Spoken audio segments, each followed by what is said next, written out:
हवा नहीं दिख रहा है ना, लेकिन आप लोग सांस ले रहे हैं, जहाँ हवा है मौजूद है, महसूस होता है ना जी। हाँ, हवा सिर्फ महसूस होता है। तो हवा के माध्यम से जब आप सांस लेंगे तो आपके शरीर में प्रवेश कर जाएगा। किसी भी दिन, है ना, किसी भी दिन ऐसा हो सकता है कि आप लोग किसी कारण से दोस्त से झगड़ा हो गया, सहेली से बाताबाती हो गई, पिताजी ने ज़्यादा गाली दे दिया, या माँ खाना नहीं बनाई थी तो आप लोग खाना नहीं खाए एक दिन, तो क्या होगा? आपका शरीर कमजोर होगा जी। होगा ना।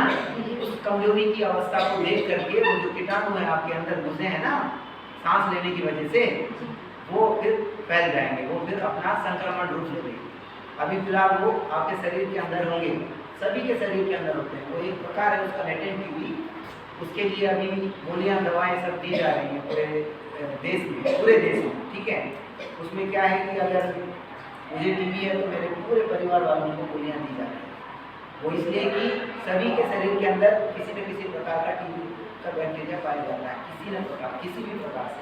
तो वो जो है तब तक अपने पास है जब तक आप मतलब कुछ नहीं कर रहा है, जब तक आप स्वस्थ हैं, तंदुरुस्त हैं, अच्छा पोषण आहार ले रहे हैं।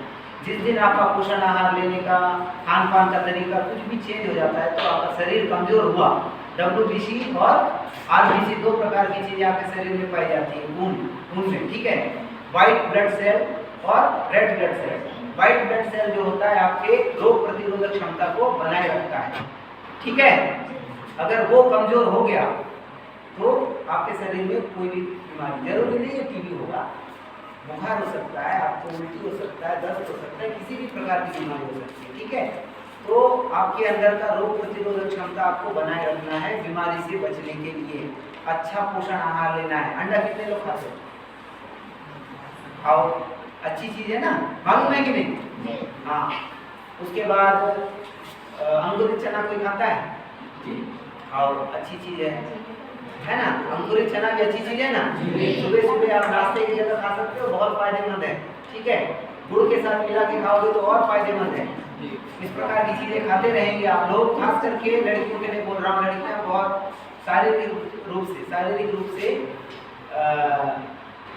मतलब क्या बोलना चाहिए, थोड़ा सा कमजोर होती है लड़कों के मुकाबले, तो उनको खान पान जो है बहुत अच्छे से करनी चाहिए। और आप लोगों का जो उम्र है, इस उम्र में बीमारी के पकड़ने की संभावना थोड़ी कम है, लेकिन ऐसा नहीं है कि नहीं पकड़ेगा, है ना।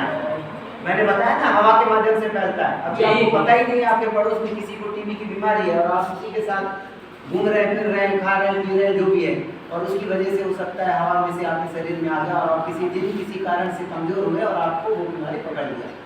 अब आपको क्या करना है, पूरे उसकी तरह से 6 महीने गोली खाना पड़ेगा। इसके लिए 6 महीने गोली खाना पड़ता है, ठीक है।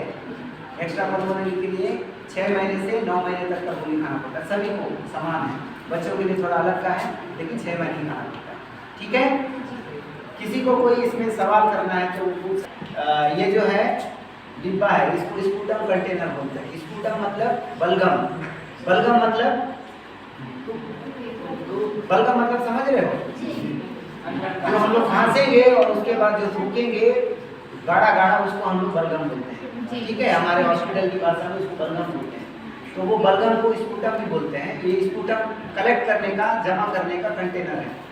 किसी को भी ऐसा लक्षण होता है तो वो अपने नज़दीकी अस्पताल में जाके इस तरह का डब्बा मांगेगा, इसमें अपना बलगम सुबह सुबह का खास करके देगा, अच्छे से बंद करके, फिर इसकी जांच होगी। बीमारी है तो पता चलेगा, नहीं है तो आप लोग स्वस्थ हैं, ठीक है। इस तरह से एक जांच होता है। एक जांच तो इस तरह से होता है। दूसरा जांच जो होता है वो एक्सरे होता है। एक्सरे जानते हैं ना? एक्सरे दंतेवाड़ा में पाया जाएगा मशीन, आपको एक्सरे में जांच होता है, ठीक है। एक्सरे में जाके आप जांच कराएंगे तो वहाँ पे भी पता चलेगा कि इसको टीबी की बीमारी है। इसका जो है तीसरा जो जांच होता है, एक CP नाट मशीन करके हमारे यहाँ दंतेवाड़ा में। क्या मशीन? CP नाट मशीन करके है। यहाँ से जो बलगम लेके जाते हैं उसको उस मशीन में डालते हैं, वो मशीन फिर अपना प्रक्रिया करता है, प्रोग्रामिंग प्रक्रिया, और बताता है कि इसमें कीटाणु है कि नहीं टीबी। तीसरा उस तरह से जांच होता है, ठीक है। चौथा एक ट्रूनाट मशीन है, वो भी CP नाट मशीन के तरह ही जांच करता है। वो भी हमारे जिला अस्पताल में उपलब्ध है, ठीक है। उसमें भी बलगम लेके जाते हैं और वहाँ पे डालते हैं और जांच करते हैं, तो भी उससे पता चलता है कि टीबी की बीमारी है कि नहीं, ठीक है। इस तरह के जांच। और एक जांच होता है, मैंने अभी बताया, मेरा अपना खुद का जांच हुआ। हाथ में बॉन्डुक्स करके यहाँ पे इंजेक्शन लगाया जाता है और एक गोला बना देते हैं पेन से। अगर गोले से बाहर इन्फेक्शन हुआ, मतलब जो अंदर अगर कीटाणु हो गया हमारे शरीर में, तो वो जो गोला है, गोला के बाहर तक उसका निशान चला जाएगा। ठीक है, निशान जब चला जाएगा तो समझ जाते हैं कि उसको टीबी की बीमारी। इस तरह से भी पता लगाते हैं। ठीक है, इस तरह के जांच होते हैं जिला अस्पताल में। किसी को भी कोई तकलीफ होता है, लक्षण ऐसे आते हैं तो जांच कराना है। ठीक है, हाँ। और किसी को कोई सवाल होगा तो सर अभी टीवी के बारे में आप बताएं, तो आपको एक्स्ट्रा पल्मोनरी टीवी था, तो पल्मोनरी टीवी के कुछ सिम्टम्स सभी को थोड़ा बताएंगे क्या? पल्मोनरी टीवी जो सिम्टम्स हैं उनके बारे में थोड़ा बताइए। पल्मोनरी टीवी के जो सिम्टम्स हैं, 2 हफ्ते से ज़्यादा खांसी, 2 हफ्ते से ज़्यादा अगर उसको बुखार आ रहा है, छोड़ के भी आ रहा है तो बुखार आ रहा है, तो उसको टीबी की बीमारी हो सकती है। वजन का कम होना, भूख ना लगना, ये भी टीबी के लक्षण हैं। बलगम के साथ खून का आना, ये भी टीबी का लक्षण है। सीने में दर्द, ये भी टीबी का लक्षण है। इस तरह के कुछ सिम्टम्स हैं जो पल्मोनरी टीबी में पाए जाते हैं। जी, थैंक यू सर।